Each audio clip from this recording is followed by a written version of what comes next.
Like, what is your view on this, starting, which is sort of the question, do you think the coronavirus in general is more dangerous than the flu?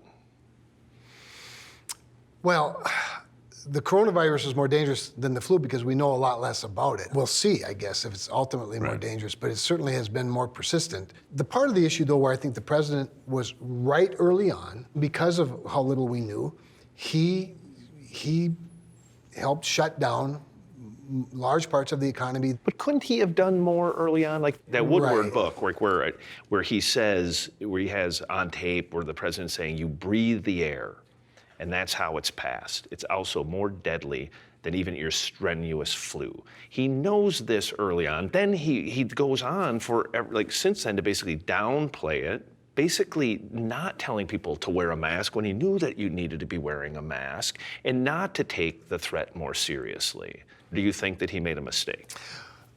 Well, here's what gives me the most comfort is the fact that while he had Anthony Fauci standing next to him for every day for several weeks, a lot of conservative people felt like and still feel like Anthony Fauci has too much influence over the decisions of the president. At the same time, other people are arguing that the president doesn't have enough respect for the things that Anthony Fauci has said and says. And I think that's part of the frustration that he feels is that you're damned if you do and damned if you don't. But he didn't, and a lot of people were damned, right? Like if he would have just said, listen, like everyone wear a mask, it's a pain in the ass, but wear a mask. Do social distancing, wash your hands, say that on a regular basis.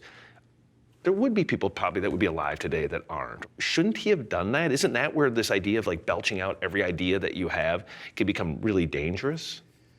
So again, I get your criticism. His stream of consciousness is thinking out loud. In fact, much of what he does, my observation at least, has been that he allows the debates to take shape in the sphere around him, and then he makes up his mind. But there's not a debate in the science. There's no doubt that wearing the proper type of mask will at least keep me, if I had it, from spreading it. So why the hell wouldn't you tell people to do that? So here's where I think a lot of people, why they love Donald Trump.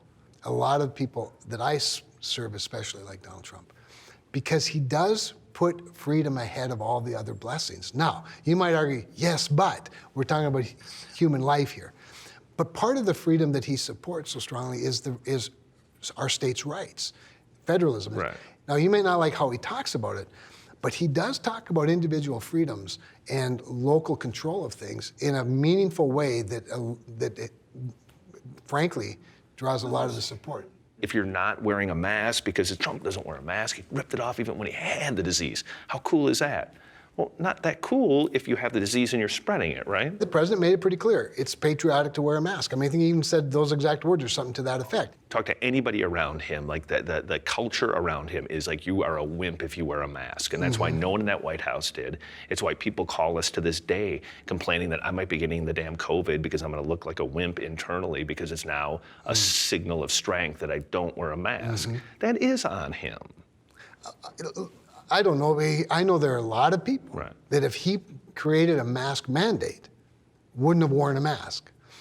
In other words, but they would have, but there's a lot that would have too, right? If Trump said, listen, you can be a tough guy and you can wear a mask, you're trying to tell me that a lot more people wouldn't wear masks? I think the President Trump's default position is generally for individual responsibility and individual outcomes. And so while he's said, it's up to you, that's a respect. Right. That is in and of itself the ultimate respect in a self-governed country.